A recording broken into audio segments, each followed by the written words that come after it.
You've just smashed a killer workout, muscles pumped, sweat dripping, and adrenaline buzzing.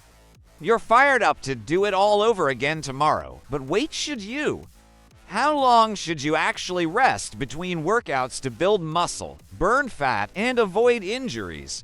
This is one of the most common questions I hear, and today we're going to clear up all the confusion once and for all. First off, let's get something straight. Rest is not a sign of weakness, laziness, or losing progress.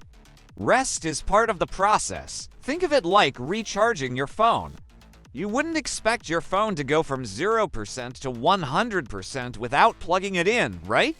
Your body works the same way. Without the right recovery, you're just draining your battery until everything shuts down. And trust me, you don't want that shutdown moment to come in the form of injury or burnout. So, how much rest do you really need between workouts? The answer depends on your training style, your goals, and how intense you're pushing yourself. Let's break it down into 3 clear categories so you'll know exactly what works best for you. If your goal is building muscle, the golden rule is to rest each muscle group for about 48 hours before hitting it again. Here's why. When you lift weights, you're actually creating tiny tears in your muscle fibers. Sounds scary, but it's exactly what you want.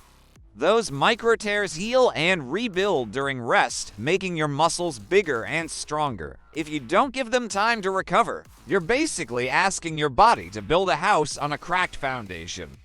For example, if you crush chest day on Monday, don't hit chest again on Tuesday. Give it until at least Wednesday or Thursday before going back in. This doesn't mean you can't train on back-to-back days. It just means you should switch focus. Think legs one day, push muscles another day, pull muscles another day. Smart rotation equals better gains. Now, if your focus is more on fat loss and conditioning, your rest window can be shorter, but don't confuse that with no rest at all. If you're doing cardio-based workouts, high-intensity training, or circuits, you can train daily, but you'll want to alternate between high intensity and low intensity. For example, sprint intervals one day, then light cycling or steady state walking the next. That way, you're giving your body enough variety to recover, while still burning calories consistently. The key is managing intensity, not just frequency. Going full beast mode 7 days a week sounds hardcore, but in reality, it usually leads to fatigue, plateaus, and sometimes even weight gain because your body gets stressed out and holds onto fat. Balance is the real cheat code here. The third factor to consider is your personal recovery ability, which depends on age, sleep, nutrition, and stress levels. Some people recover like superheroes. They can train hard 5 or 6 days a week without issue. Others need more downtime, and that's okay. If you're sleeping less than 6 hours a night, eating junk food, or dealing with high stress, your recovery will take longer, no matter what workout plan you're following. This is where listening to your body becomes crucial. Sore muscles are normal. Sharp pain, constant fatigue, or declining performance. That's your body waving a red flag saying, "Hey, buddy, give me a break." Ignoring those signals is like ignoring the check engine light in your car. You might get away with it for a while, but eventually, something's going to break down. So here's the sweet spot. If you're training for muscle growth, aim for 48 hours between working the same muscle group. If you're training for fat loss, balance high and low intensity days to allow active recovery. And no matter what your goal is, prioritize sleep, nutrition, and hydration because those are the real MVPs of recovery. At the end of the day, it's not about how often you can train, it's about how consistently you can train without burning out.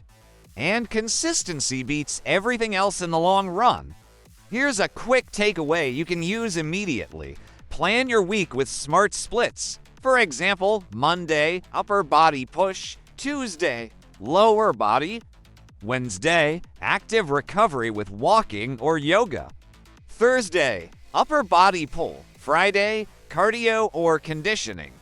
Saturday, legs again. Sunday, complete rest. This kind of structure ensures you're training often enough to make progress, but resting enough to stay fresh, energized, and injury-free. And remember, rest days don't mean Netflix marathons and endless snacks. Though hey, a little of that never hurt anyone. Use your recovery days for mobility work, stretching, foam rolling, or even light activity like hiking or swimming. Active recovery helps circulation, reduces soreness, and keeps you in the groove without burning you out. So, how long should you rest between workouts?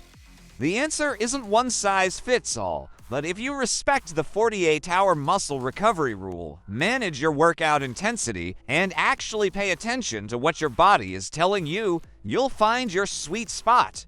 Train smart, recover smarter, and your results will skyrocket.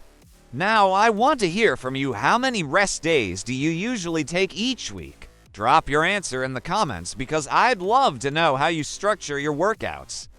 And if this video helped clear up some confusion, make sure to smash that like button, subscribe for more science-backed fitness tips, and share this with a friend who thinks rest is a dirty word. Trust me, they need to hear this. Until next time, train hard, rest well, and remember, the magic happens not just in the gym, but in the recovery too.